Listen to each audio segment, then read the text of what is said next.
नमस्कार दोस्तों, जागृति क्लासेज के ऑनलाइन प्रोग्राम में आप सभी का एक बार फिर से हार्दिक स्वागत है। आज जो सीरीज हम आप लोगों के लिए लेकर के आए हैं वो है डेली करंट अफेयर्स, यानी कि आज के बाद में आप लोगों को रोज़ाना की करंट अफेयर्स जितने भी उसके महत्वपूर्ण बिंदु होंगे वो एक वीडियो के माध्यम से दे दिए जाएंगे और उस करंट का पीडीएफ आप लोगों को डिस्क्रिप्शन बॉक्स में मिल जाएगा, जहां से आप पीडीएफ भी डाउनलोड कर सकते हो और ये जो सबसे इम्पोर्टेंट पॉइंट्स हैं वो आपको यहाँ पर मिल जाएंगे वीडियो के माध्यम से, और पीडीएफ आपको डिस्क्रिप्शन में मिल जाएगा। अगर डिस्क्रिप्शन में से आप नहीं लेना चाहते तो आप व्हाट्सएप ग्रुप के माध्यम से क्या कीजिए, मैसेज कीजिए, और जिसको भी नीड हो पीडीएफ की वो फ्री ऑफ कॉस्ट आप लोगों को अवेलेबल हो जाएगी। वो एक मैसेज छोड़ सकते हैं और उस मैसेज के माध्यम से आपको वो लिंक पीडीएफ का भेज दिया जाएगा जहां से वो आपको डाउनलोड करना है। तो आज कुछ प्रमुख बिंदु हैं आज की करंट अफेयर्स के। तो 12 सितंबर है दोस्तों आज, और 12 सितंबर से जागृति क्लासेज आप लोगों के लिए डेली करंट अफेयर प्रोग्राम शुरू कर रहा है और ये निरंतर प्रतिदिन आप लोगों को ये प्रोग्राम मिलता रहेगा।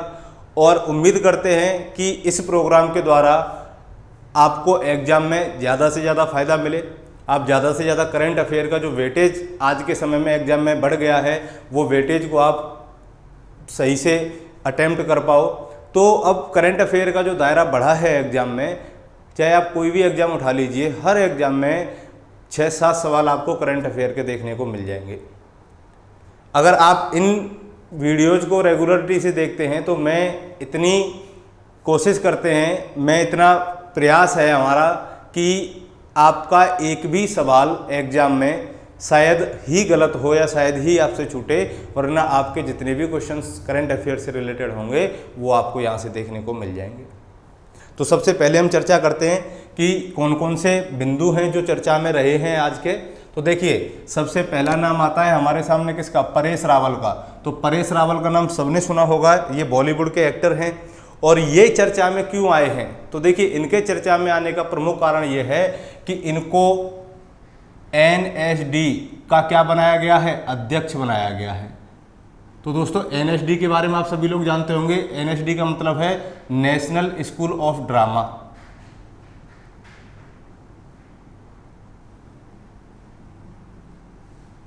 नेशनल स्कूल ऑफ ड्रामा, और इसका जो मुख्यालय है वो है नई दिल्ली में।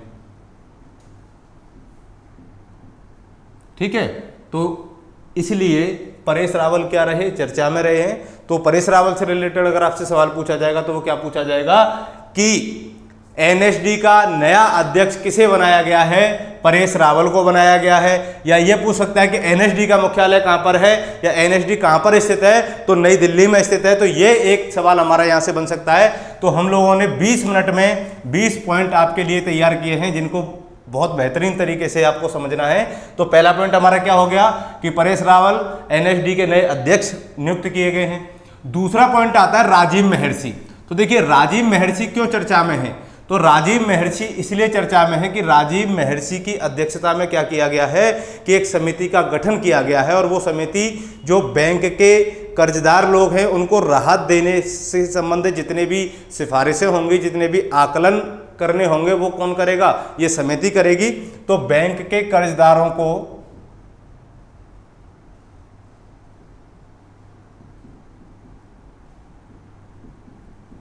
राहत के आकलन के लिए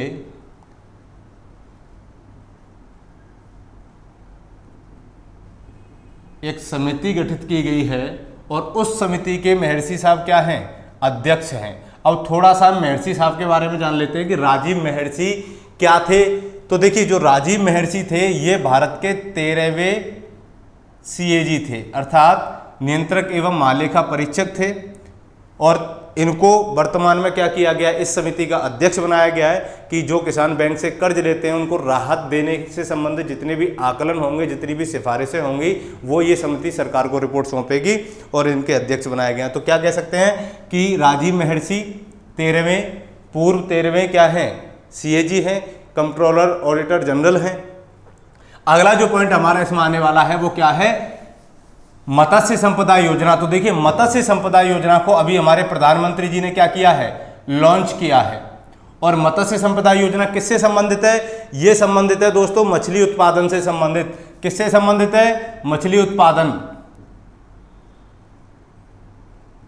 और इस योजना का जो लक्ष्य रखा गया है वो रखा गया है कि हमें 70 लाख टन क्या करना है? मछली का उत्पादन करना है। कब तक? 2024-25 तक। और स्टार्ट कब की गई है ये योजना? 2020-21। तो 2020-21 से लेकर के 2024-25 तक हमें 70 लाख टन का क्या करना है?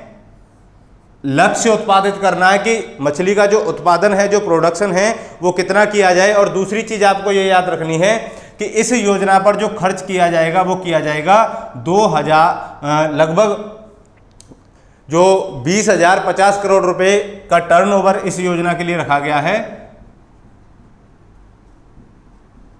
और इतना टर्नओवर, अब देखिए यहां से कितने सवाल आएंगे कि मत्स्य संपदा योजना किससे संबंधित है? मछली के उत्पादन से संबंधित है कि मछली उत्पादन को बढ़ावा दिया जाए। दूसरी चीज है कि जो ये योजना है, इस योजना के तहत क्या किया जाएगा? अपने उत्पादन को बढ़ावा दिया जाएगा। और इस उत्पादन को बढ़ावा देने के लिए जो भारत सरकार ने लक्ष्य रखा है वो रखा है 2024-25 तक, कि हमें 2024-25 तक क्या करना है? इस लक्ष्य को प्राप्त करना है। तीसरा पॉइंट जो है दोस्तों हमारा वो क्या है? ई गोपाला ऐप। ये इंपॉर्टेंट पॉइंट है आपका। एक तो ये इंपॉर्टेंट हो गई आपकी योजना, दूसरा ई गोपाला ऐप इंपॉर्टेंट हो गया। तो ये दोनों को आप बहुत ही मोस्ट तरीके से तैयार करना। देखिए ई गोपाला ऐप जो है ये पशुधन से संबंधित है। किससे? पशुधन से संबंधित। तो पशुधन से संबंधित क्यों है? कि अभी क्या हुआ, प्रधानमंत्री जी ने इस ऐप को लॉन्च किया और इसके माध्यम से क्या किया जा सकता है कि किसानों के पास में मैसेज के माध्यम से एक अलर्ट भेजा जाएगा जो उनके पशुओं के टीकाकरण, उनके पशुओं के गर्भावस्था के निदान से संबंधित या और अन्य मुद्दे होंगे, या पशुधन से संबंधित जितने भी रिलेटेड योजनाएं हैं, जितने भी कार्यक्रम चलेंगे, उन सब का एक जो मैसेज है वो किसानों के पास इस ऐप के माध्यम से भेजा जाएगा। दूसरी चीज है कि इसी के तहत यानी कि ई गोपाला के तहत क्या किया जाएगा? बिहार में 2 जगह पर संस्थाएं स्थापित की जाएंगी। कहां कहां पर? एक तो सीतामढ़ी में और एक किशनगंज में। तो सीतामढ़ी में जो संस्था स्थापित की जाएगी वो की जाएगी किसके तहत?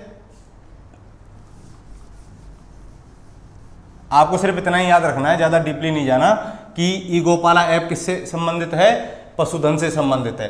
अगला आ रहा है इंडिया पोस्ट। तो इंडिया पोस्ट क्यों चर्चा में रहा है, इस बात पर भी एक बार चर्चा कर लेते हैं। देखिए इंडिया पोस्ट की अगर हम बात करते हैं कि इंडिया पोस्ट क्यों है चर्चा में, तो इंडिया पोस्ट ने भी क्या किया है कि 100% गांवों को, यानी कि ग्रामीण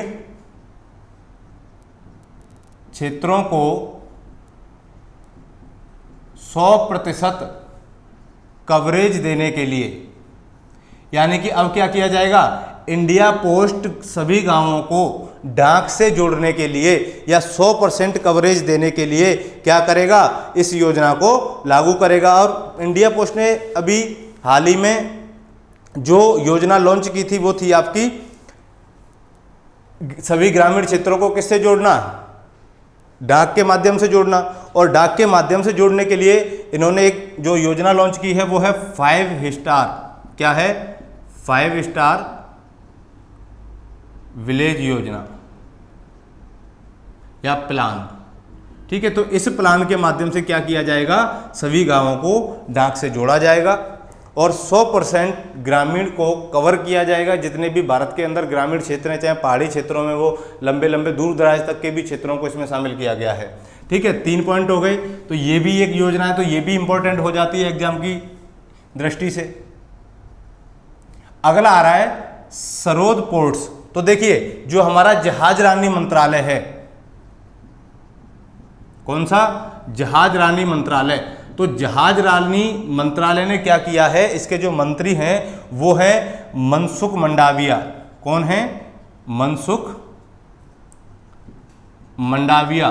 तो मनसुख मंडाविया साहब ने अभी सरोद पोस्ट को जो सरोद पोर्ट्स है आपकी उसको लॉन्च किया है, और इसके माध्यम से जितने भी विवादों के समाधान के लिए उपाय उचित हो सकते हैं उनको क्या किया जाएगा, जल्दी से जल्दी सुलझाया जाएगा। तो इसका अगर पूरा नाम देखा जाए किसका, सरोद का, तो सरोद का फुल नेम अगर आपको लिखना है तो वो है society for affordable redressal of disputes, अर्थात विवादों के किफ़ायती समाधान के लिए, विवादों के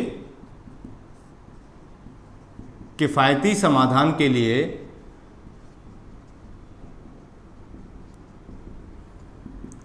जहाज रानी मंत्रालय ने सरोद पोर्ट्स को लॉन्च किया है। यह आपको यहां याद रखना है।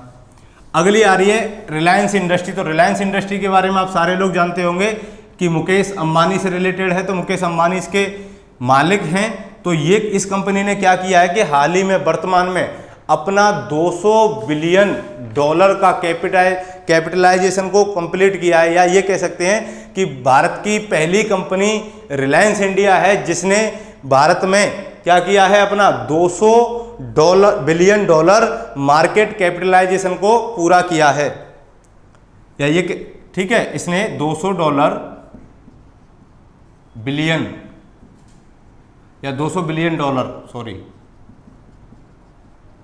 200 बिलियन डॉलर मार्केट कैपिटलाइजेशन। यहां से सवाल आपसे क्या पूछा जाए, यहां से पूछा जाएगा कि बताइए भारत की ऐसी पहली कंपनी कौन सी है जिसने 200 बिलियन डॉलर के मार्केट कैपिटलाइजेशन को पूरा किया है। ठीक है, पूरा किया है, पूरा करने वाली पहली भारतीय कंपनी। तो ये भारत की पहली कंपनी है। ये भी इंपॉर्टेंट है, मोस्ट इंपॉर्टेंट, क्योंकि कोई कंपनी चर्चा में रहे, कोई व्यक्ति चर्चा में रहता है तब क्या होता है, वहां से सवाल पूछा जा सकता है। तो ये भी आप नोट कर लेना तुरंत ही, एक एक पॉइंट के सवाल वो हैं दोस्तों। ये दूसरा आ रहा है आपका आई स्टार्टअप 2.0। तो आई स्टार्टअप 2.0 को आईसीआईसीआई बैंक ने क्या किया है, लॉन्च किया है। और इसके द्वारा जो लॉन्च किया गया है, इसको किसके लिए लॉन्च किया गया है कि जो व्यक्ति स्टार्टअप प्रारंभ करना चाहते हैं उनके लिए ज़्यादा से ज़्यादा सुविधाएं मुहैया कराई जाएं। इसलिए आईसीआईसीआई बैंक ने क्या किया है, आई स्टार्टअप 2.0 कार्यक्रम शुरू किया है, जिसके माध्यम से स्टार्टअप के क्षेत्र में काम करने वाले लोगों को इससे ज़्यादा जोड़ा जाए और उनको आर्थिक सहायता उपलब्ध करवाई जाए। अगला जो पॉइंट है अपना वो क्या है, वो है सिटी ग्रुप। तो देखिए सिटी ग्रुप इसलिए चर्चा में रहा है क्योंकि अभी हाल ही में सिटी ग्रुप में एक महिला को अध्यक्ष बनाया गया है और उनका नाम है जेन फ्रेजर। क्या नाम है, जेन फ्रेजर। किसे अध्यक्ष बनाया है, जेन फ्रेजर को।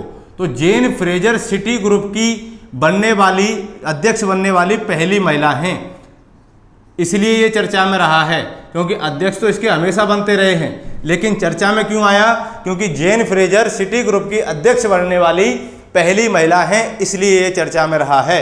अगला आता है आपका क्या, डायना रिग। तो डायना रिग को तो आप लोग जानते ही होंगे, जो हॉलीवुड मूवियों के दीवाने होंगे वो डायना रिग को भी जानते होंगे। तो देखिए डायना रिग जो हैं ये हॉलीवुड की एक्ट्रेस हैं, ठीक है, हॉलीवुड अभिनेत्री। और अभी हाल ही में लंदन में इनका क्या हो गया है, निधन हो गया है। कितने वर्ष की उम्र में, 82 वर्ष की उम्र में। तो अगर इनसे रिलेटेड आपको प्रोग्राम्स जानने हैं तो देखिए इनकी एक वेब सीरीज आई थी गेम ऑफ थ्रोन्स। कौन सी आई थी, गेम ऑफ थ्रोन्स। और जेम्स बॉन्ड मूवी आपने देखी होगी, तो जेम्स बॉन्ड में इन्होंने काम किया है और गेम ऑफ थ्रोन सीरीज में इन्होंने काम किया है। और ये हॉलीवुड की अभिनेत्री हैं और फेमस चर्चा में क्यों रही हैं, क्योंकि इनका कल निधन हो गया लंदन में, इसलिए ये चर्चा में रही हैं। तो ये हमारे 10 बिंदु हो गए। इसके बाद में जो अगले पॉइंट हमारे बचे हैं वो कौन कौन से हैं।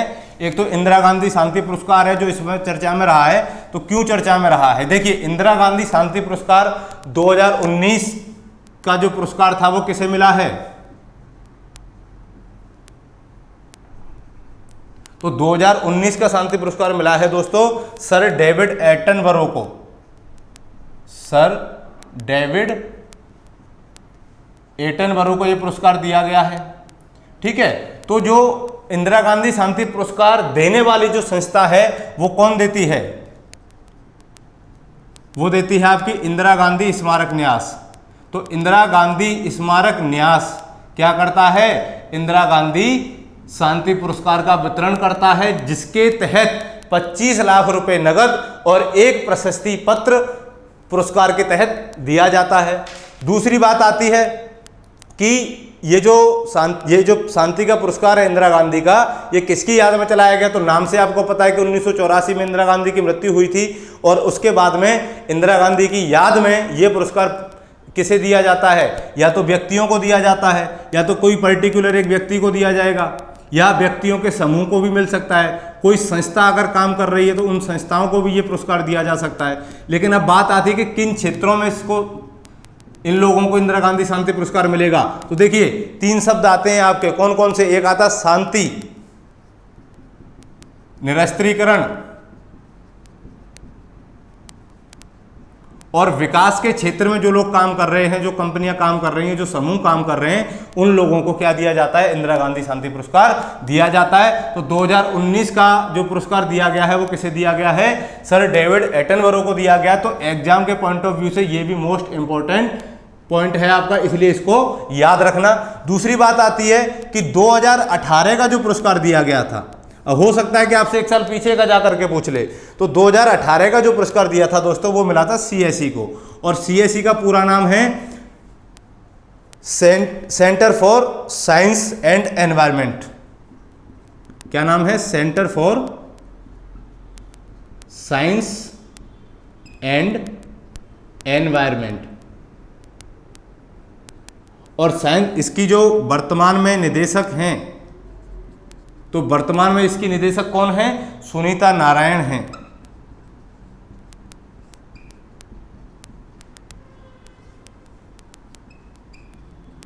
वर्तमान निदेशक भी अगर पूछ ले CSE की तो कौन होंगी?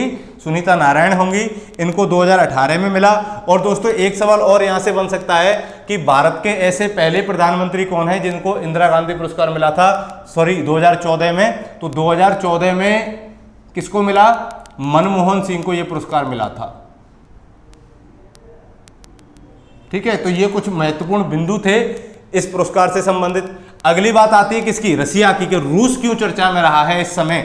कि रूस ने, देखिए दोस्तों, कल क्या किया कि रसिया ने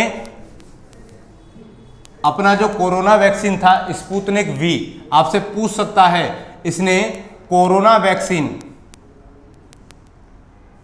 उसका नाम पूछ सकता है कि रसिया के द्वारा निर्मित कोरोना वैक्सीन कौन सा है? स्पुतनिक वी है। कौन सा? Sputnik V. तो इसने जो स्पुतनिक वी कोरोना वैक्सीन बनाया है, ये जनता के लिए क्या कर दिया गया है? जारी कर दिया गया है। तो जनता के लिए कोरोना वैक्सीन जारी करने वाला विश्व का पहला देश तो रसिया है, याद रखना। और इसके वैक्सीन का नाम क्या है? स्पुतनिक वी है। यहां से क्वेश्चन पूछ सकता है। तो रूस इसलिए चर्चा में रहा क्योंकि ये विश्व का पहला देश बन गया है जिसने जनता के लिए क्या किया है? कोरोना वैक्सीन को जारी कर दिया है। इसके बाद में अगला पॉइंट आता है हमारा अयोध्या हवाई अड्डा। तो देखिए उत्तर प्रदेश सरकार ने अभी हाल ही में क्या किया है? अयोध्या हवाई अड्डे को यूपी गवर्नमेंट ने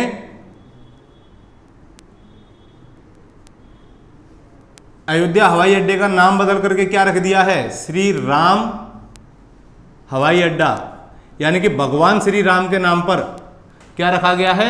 इस अड्डे का नाम रखा गया है, जिसका नाम क्या रखा जाएगा? श्री राम हवाई अड्डा रखा जाएगा। और ये किस सरकार ने किया है? यूपी गवर्नमेंट ने किया है। तो यूपी गवर्नमेंट ने, अब आपसे ये पूछा जा सकता है कि बताइए मर्यादा पुरुषोत्तम श्री राम के नाम पर हवाई अड्डे का नामकरण करने वाला पहला राज्य कौन सा बनेगा? तो पहला राज्य हो गया कौन सा? यूपी। और इस यूपी ने अयोध्या हवाई अड्डे का नाम चेंज करके क्या कर दिया गया है? श्री राम हवाई अड्डा कर दिया है। अब इस हवाई अड्डे का जो निर्माण है वो कब तक हो जाना है? इसका जो लक्ष्य रखा गया वो है कि दिसंबर 2021 तक। कब तक? दिसंबर 2021 तक इस हवाई अड्डे का जो निर्माण कार्य है वो पूरा हो जाएगा और उसके बाद में इसको अंतरराष्ट्रीय हवाई अड्डे की श्रेणी में रखा जाएगा। ठीक है दोस्तों। तो जो अयोध्या मामला है ये कई दिनों से चर्चा में है, और चर्चा में रहने की वजह से राम मंदिर का पूजन भी हो चुका है, शिलान्यास हो चुका है। ठीक है, आपकी जो राष्ट्रभक्ति और जो भगवान के प्रति प्रेम है वो भी बढ़ चुका है। मोदी सरकार है, कई लोग मोदी के इन कामों की सराहना भी कर रहे हैं, तो आपको इस काम की भी सराहना करनी चाहिए कि अयोध्या हवाई अड्डे का नाम बदल करके क्या कर दिया गया, श्री राम हवाई अड्डा कर दिया गया। अब जितने भी लोग अयोध्या जाएंगे वो कहाँ पर लैंड होंगे, श्री राम की गोद में ही लैंड होंगे सीधे। ठीक है, आगे बढ़ते हैं। कल्पना चावला, तो कल्पना चावला भारतीय मूल की कौन है, अमेरिकी नागरिक हैं, और ये कहाँ से इनके माता पिता बिलोंग करते थे, हरियाणा से बिलोंग करते थे। तो ये एक अंतरिक्ष यात्री थी, और अंतरिक्ष यात्री थी तो इनके नाम पर अभी एक अमेरिकी कंपनी ने क्या किया है, अपने स्पेस का नाम इनके नाम पर रखा है, और वो क्या नाम है देखिए,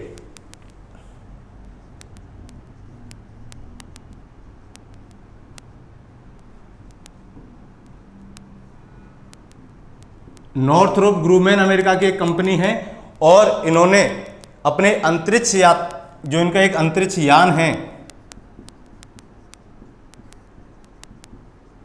और उसका नाम है साइप्रस। क्या नाम है, तो इस साइप्रस के नाम पर किसका नाम रख दिया गया है, कल्पना चावला का नाम रख दिया है। इसका नाम बदल करके क्या कर दिया, कल्पना चावला अंतरिक्ष यान। इनकी एक अंतरिक्ष से लौटते समय एक दुर्घटना हो गई थी जिसमें इनकी मृत्यु हुई थी, और भारत की पहली महिला हैं जो अंतरिक्ष में गई थी। अगला आता है आपका गोविंद स्वरूप। तो गोविंद स्वरूप की अभी हाल ही में डेथ हो गई है, और ये क्यों फेमस हैं, क्यों चर्चा में आए, क्योंकि ये भारतीय रेडियो खगोल विज्ञान के क्या माने जाते हैं, जनक माने जाते हैं। भारतीय रेडियो खगोल विज्ञान के जनक, और इनका भी हाल ही में क्या हो गया है, निधन हो गया है, इसलिए ये चर्चा में रहे हैं। ठीक है, इसके बाद आती है बात रोनाल्डो की। तो जो रोनाल्डो हैं ये एक फुटबॉलर हैं, सारे लोग जानते होंगे इस चीज को।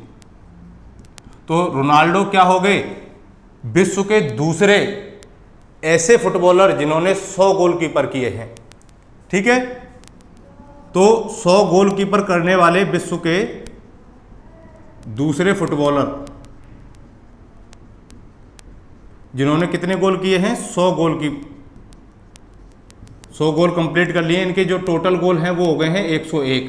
तो जैसे ही इन्होंने 2 गोल किए पिछले मैच में जर्मनी के खिलाफ, तो उस मैच में इनके 100 गोल कंप्लीट हुए, और 100 गोल कंप्लीट होने पर इनको क्या घोषित कर दिया गया, विश्व का दूसरा गोलकीपर घोषित कर दिया। अब ये विश्व के तो दूसरे हैं, लेकिन यूरोप के पहले बन गए हैं। अब ये यूरोप में ऐसा कोई प्लेयर नहीं है जो 100 गोल कर पाया हो फुटबॉल के क्षेत्र में अभी तक। ठीक है, अब अगला आता है आपका हिमाचल प्रदेश। तो हिमाचल प्रदेश क्यों चर्चा में रहा है, तो देखिए अभी हाल ही में आप लोगों ने सुना होगा, नई शिक्षा नीति का जो मामला है वो बहुत जोर शोरों से HRD मिनिस्ट्री ने उसको क्या कर दिया, जारी कर दिया। और जारी कर दिया, उसमें बहुत सारे प्रावधान थे वो भी बदल दिए गए जो पहली शिक्षा नीति में चलते थे।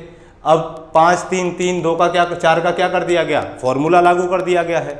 तो हिमाचल प्रदेश भारत का ऐसा पहला राज्य है जिसने नई शिक्षा नीति को लागू किया है, यानी कि न्यू एजुकेशन पॉलिसी को 2020 को लागू करने वाला पहला राज्य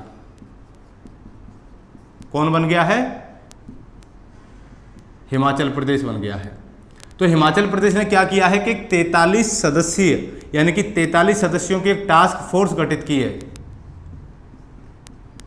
इसको क्रियान्वित करने के लिए, जिसका अध्यक्ष बनाया गया है, यहाँ के शिक्षा मंत्री हैं गोपाल सिंह।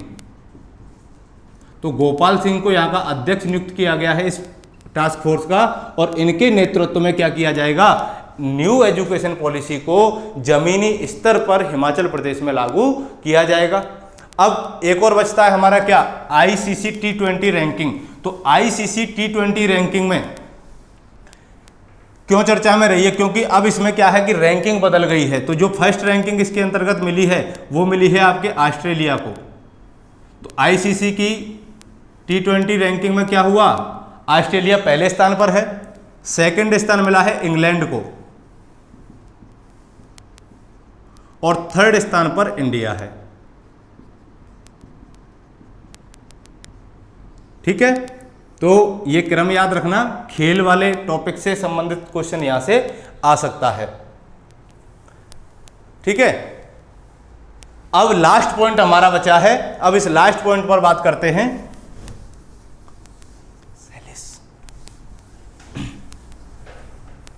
अखिल भारतीय टेनिस संघ। तो अखिल भारतीय टेनिस संघ का जो अध्यक्ष हाल ही में नियुक्त किया गया है, वो अध्यक्ष किसे नियुक्त किया गया है? तो देखिए, इसका जो अध्यक्ष नियुक्त किया गया है वो अनिल जैन को बनाया गया है। दूसरा है कि इसके जो महासचिव हैं, अभी सारे इसके जो अधिकारी जितने भी थे उन सभी अधिकारियों को चेंज कर दिया गया है।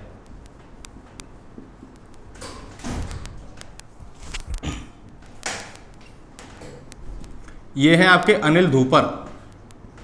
तो अनिल धूपर को तो इसका महासचिव बनाया गया है और अनिल जैन को इसका अध्यक्ष बनाया गया है। अगर कोषाध्यक्ष का भी नाम पूछ ले आपसे कि कोषाध्यक्ष किसे बनाया गया है, तो 3 अधिकारी अभी अखिल भारतीय टेनिस संघ के चेंज किए गए हैं। तो कोषाध्यक्ष बनाया गया है रोहित राजपाल को। किसको? रोहित राजपाल को, जो पूर्व टेनिस के खिलाड़ी हैं और इन्होंने डेविस कप भी जीता था। ठीक है, तो ये कुछ पॉइंट थे आज के करंट से रिलेटेड। तो इनको आप बहुत अच्छे तरीके से पढ़ लेना और उम्मीद करता हूं कि समझ में भी आ गए होंगे। और इससे संबंधित जो PDF है वो आपको डिस्क्रिप्शन बॉक्स में मिल जाएगी, वहां से आप डायरेक्ट जाकर के डाउनलोड कर सकते हैं। तब तक के लिए मस्त रहिए, व्यस्त रहिए। थैंक यू, धन्यवाद।